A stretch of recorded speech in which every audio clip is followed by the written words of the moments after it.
देखिए, मैं आपको इस अवेयरनेस प्रोग्राम की तरफ से कुछ कहना चाहता हूँ पहले कि इसकी आप अगर इसका सब्जेक्ट देखोगे आजकल का अवेयरनेस प्रोग्राम, इसमें हमने ये कहा कि it is awareness, interaction and training under the NCORD guidelines. इससे हमें ये समझ लेना चाहिए कि एनकॉर्ड गाइडलाइंस ये होती है कि एक नारकोटिक कोऑर्डिनेशन कमेटी बनी है, हर डिस्ट्रिक्ट में, हर ज़िले में ये तश्कील दी गई है।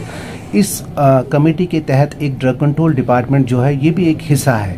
इसको कुछ काम मिले हुए, कुछ गाइडलाइंस मिली है इसके अंडर में, इसके जो तश्कील दी हुई है एनकॉर्ड कमेटी, इसमें हमें ये जो कंसर्न डीसी साहब होते हैं या यूटी लेवल पे हमारे सीएस साहब होते हैं या हमारी स्टेट लेवल पे जो हमारी स्टेट ड्रग कंट्रोलर है, ये हमें कुछ गाइडलाइंस के बारे में हर तरफ जो है डायरेक्शंस देती रहती है जो हमें इम्प्लीमेंट करने हैं at the grass root level. Retail outlet पे जो मेन चीज़ें जो हमें इम्प्लीमेंट करने की ज़रूरत आज तक थी वो थी, एक तो हमें सीसीटीवी का इंस्टॉलेशन था, दूसरा हमारा जो इम्पोर्टेंट फैक्टर था वो था सीबीएस का installation.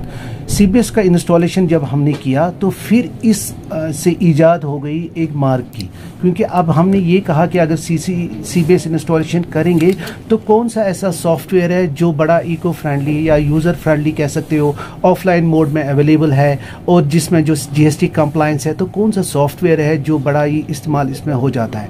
Then comes to the invention of this Marg software. तो मार्ग ने फिर हमारे साथ जो कोऑर्डिनेशन रखे, पहले तो इन्होंने पूरे ड्रग रेगुलेटर्स की एक ट्रेनिंग करवाई रिसेंटली डलगेट में।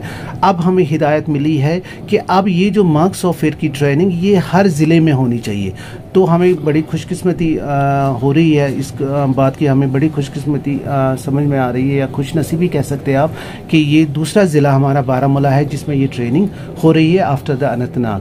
तो हमारा यही मोटिव था कि जितने भी हमारे ऑपरेटर्स हैं, जितने भी हमारे रिटेल आउटलेट्स हैं, उसमें जितने भी कंप्यूटर ऑपरेटर्स हैं जो ये मार्ग सॉफ्टवेयर चलाते हैं, उनकी कोई भी क्वेरी, उनका कोई भी मुद्दा, उनकी कोई भी जो रिक्वायरमेंट हो, वो उनको एक प्लेटफॉर्म में एक कोई भी जो एक्सपर्ट आ जाए जो उनके साथ उनके सवालों का जवाब दे और साथ साथ हमें जो हमारी गाइडलाइंस के हिसाब से जो डायरेक्शंस मिली है तो वो भी फुलफिल हो जाए। तो इस हिसाब से आजकल हमारे पास जो बारामूला टाउन की बात अगर हम करेंगे, जो भी हम लाइसेंसेस इशू करते हैं उसमें हम मैंडेटरी रखते हैं कि ये एक प्रोफेशनल को ही लाइसेंस मिले। He should be a qualified person, उसके पास फार्मेसी काउंसिल से इशू किया हुआ रजिस्ट्रेशन होना चाहिए। उस रजिस्ट्रेशन को वेरीफाई करने के बाद ही, उस प्रोमाइसिस को वेरिफिकेशन के बाद ही उस हिसाब से उस रिटेल आउटलेट पे हम लाइसेंस इशू करते हैं। इसमें कोई दो राय नहीं है कि हमें ये भी पता है कि 24 घंटे कोई भी जो है क्वालिफाइड पर्सन एक दुकान पे बैठना बहुत ही मुश्किल हो जाता है। हमें ये लगता है कि जो सेल्समैन उसके कोऑपरेशन में या जो उसने अपॉइंट किया है in addition to his own aspect जो उसको वहाँ पे हेल्पफुल है, तो ही इज़ एन अनप्रोफेशनल नहीं, वो भी एक क्वालिफाइड लड़का होता है, उसके पास भी ग्रेजुएशन होती है, 10th 12 होता है जो उसको हेल्प करता है। अदरवाइज जो आपका ये कमेंट है कि there is unprofessionalism going on a retail outlet, ऐसी कोई बात ही है। तो यूजुअली वो हम उस पर तो कार्रवाई करते हैं। आपने देखा होगा रिसेंटली बारामूला में, इवन बारामूला के रिटेलर भी जानते हैं कि जो भी कहीं पे भी हमें किसी भी तरीके का वायलेशन दिखता है, मैं खुद जाता हूँ इनफैक्ट डीसीओ के साथ and we take action on this. देखिए, हमें इस जो बारे में जो आपने क्वेश्चन पूछा, इस बारे में हमें भी थोड़ी सी इतला है, चूँकि हमारा जो ह्यूमन रिसोर्स है ड्रग कंट्रोल डिपार्टमेंट का वो बहुत कलील है और ये जितने भी ऑपरेटर्स होते हैं जो इलीगल काम करते हैं, they operate in the late evenings in the early mornings. तो जहाँ पे भी ऐसा नहीं है, we have done many cases against this illegal shops also, जहाँ पे भी हमें ये जो शिकायत मिलती है we randomly go on that place and we take the action. ADC Baramulla doctor Zafar Ahmad sahib, शुक्रिया जो हमें दिलीन ख्याल से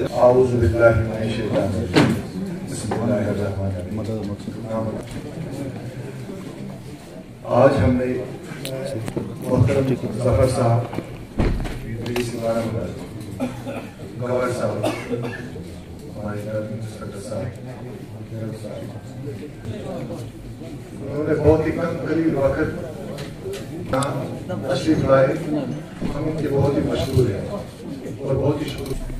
मतलब क्या है कि हमें दवाइयाँ कैसी भेजनी है, हमें पेशेंट के साथ कैसे सलूक करना है, चाहे एनआरएक्स रहे, शेड्यूल एच में ड्रग्स रहे या और कोई ड्रग्स रहे, कुछ भी रहे, हम ये जब भी हम कहीं रास्ते में चलते हैं बोलते वो ड्रग्स कैसे ले रहे, हम आज यहाँ सब जमा हुए, बाकी मसला और तो कुछ नहीं, इससे आगे क्या।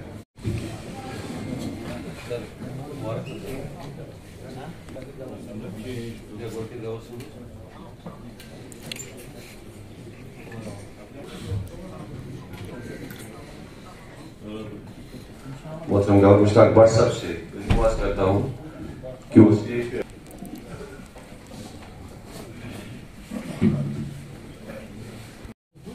The commissioners of Tehsil Baramulla and commissioners from other Tehsils who have come here, even the government has given instructions that no fresh retailers should. अपने एक्सपर्टाइज हमारे साथ शेयर सॉफ्टवेयर में, कंप्यूटर बिलिंग सिस्टम में, वो क्या क्या फायदे हैं, कितना फायदेमंद है, please.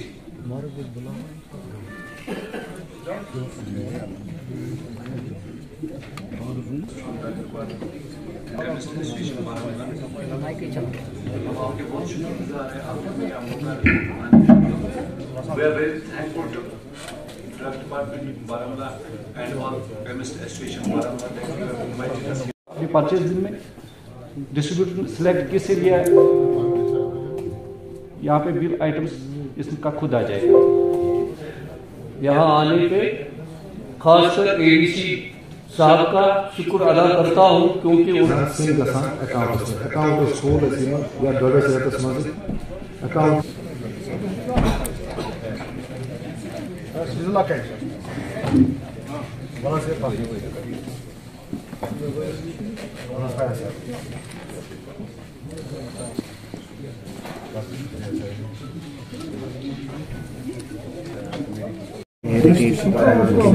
Regarding the marks software, ये इंतहाई बहुत ज़रूरी ट्रेनिंग है। ट्रेनिंग इस वास्ते से भी है क्योंकि जब भी इनका रेगुलेशन चेक होता है, जब भी कोई भी ड्रग कंट्रोल साहिबान या कोई भी एडमिनिस्ट्रेटिव डिपार्टमेंट से कोई भी साहिबा, वो हमने यहाँ पे बुलाया है ताकि ये इनको ऑन ग्राउंड बताए कि इनकी जो भी दिक्कतें हैं वो इनको बताए और उनके हिसाब से इनको ट्रेन करें। इस हवाले से ये प्रोग्राम आज यहाँ पे मुनक़द हुआ है with coordination of the chemist and druggist association तहसील बारामूला।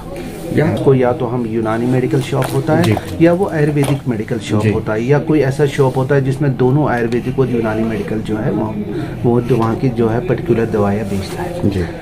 इस जो यूनानी और आयुर्वेदिक जो दवाएं है, इसको रेगुलेट करने वाली हमारी एक सेपरेट एजेंसी है जिनको हम कहते हैं आयुष डिपार्टमेंट। आयुष डिपार्टमेंट जो है वो आयुर्वेदिक और यूनानी दवाइयों की जो है रेगुलेशन को देखता है।